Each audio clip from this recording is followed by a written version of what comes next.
In September, the New York Times published a story showing that President Donald Trump only paid $750 in federal income taxes in 2016 and 2017 respectively. This shocking total led many people to ask, so is Donald Trump actually rich? The answer is most definitely yes, he is still a billionaire. Donald Trump does owe a tremendous amount of money. If you add it all up, it's about $1.1 billion, which is a ton of money to owe, even if you're really rich. But he also has an enormous amount of assets. Calculating net worth is actually a pretty simple equation. You subtract a person's debt from their assets. If you tally all of those up, they get to $3.66 billion.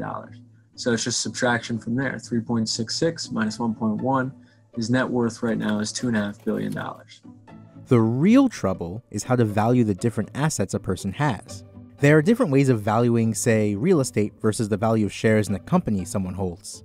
In Trump's case, much of his value is held in the property that he owns, and a key way of finding out the value of commercial real estate is to look at net operating income, or how profitable the real estate is. So, for example, if you look at 40 Wall Street, which is Trump's skyscraper down in the financial district in New York, so the net operating income of that building is about $18.1 million. So you take that $18.1 million, and then what we do to figure out the value is we call up a bunch of people who buy and sell real estate in New York City all day long, all year long.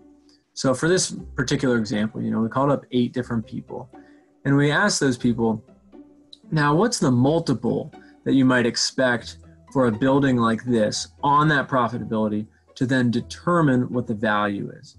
And they come up with, slightly different numbers, so you get a range. They were suggesting that the net operating income should be about 5.4% of the total value of the building. Now, if you do the math on that with $18.1 million, then that suggests that the value of the building should be about $366 million. But that's not the only way of looking at a building's value. You can also look at the cost per square foot. Let's look at Dan's example of 40 Wall Street. That building is about 1.165 million square feet. Going around to experts again, the average response of how much a building like that would be worth was around $400 per square foot. This puts 40 Wall Street at a value of $466 million, a different number than when we calculated the cost using net operating income. And here's where it gets to be a little bit of an art in addition to the science and the math of it. And you have to figure out, all right, well, how are we going to blend those things together? And in this case, one of those methodologies isn't clearly right or wrong. They just come to slightly different numbers. And so what we chose to do here is to just average them. And so that means that the estimated value of that building is $401 million. If you march through Trump's portfolio and you look at all of his buildings, his golf courses, you can add all of that up, and then you get the total value of all of his assets. If you go through everything, that total value adds up to about $3.66 billion. So Trump really is wealthy. But how do you get away with paying only $750 in income taxes? The answer lies in the difference between net operating income and taxable income, or how much income an individual declares as taxable after a number of deductions. For example, it calculates how much interest you're paying on that property, and so you would subtract that from the net operating income. So if you have a lot of debt against the property, then all of a sudden your net operating income shrinks a lot. If you have invested a bunch of money into a particular property, then that would then shrink what your income would be from that net operating income, getting closer down to the taxable income. There are also more aggressive accounting tricks one can play to decrease what they owe. For instance, it looks like Ivanka Trump was both serving as an employee of the Trump organization while also collecting consulting fees from the Trump organization. And that would allow then Donald Trump to write off those consulting fees and therefore make his taxable income look even smaller. So every business person is going to take a net operating income and shrink it down for their taxable income.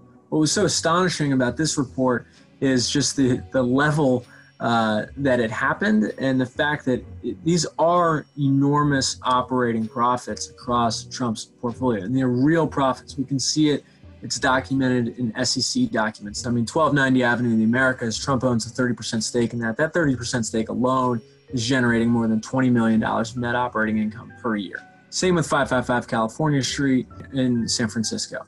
40 Wall Street in downtown New York, $18.1 million of net operating income per year. Trump Tower in New York City, more than $13 million of net operating income per year. So that's real money. And yes, he's got a lot of debt, much of which is coming due, but he does have a way out here. But it's going to require some moves that would be typical for a normal businessman, but present serious conflicts of interest for the President of the United States. One option is that he goes onto Wall Street and asks banks that his administration is regulating and investigating for hundreds of millions of dollars.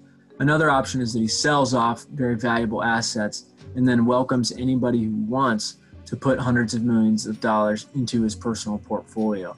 Neither of those things, again, would be unusual for a standard businessman, but nothing about doing business with the President of the United States is standard. And so then you run into large questions about conflicts of interest.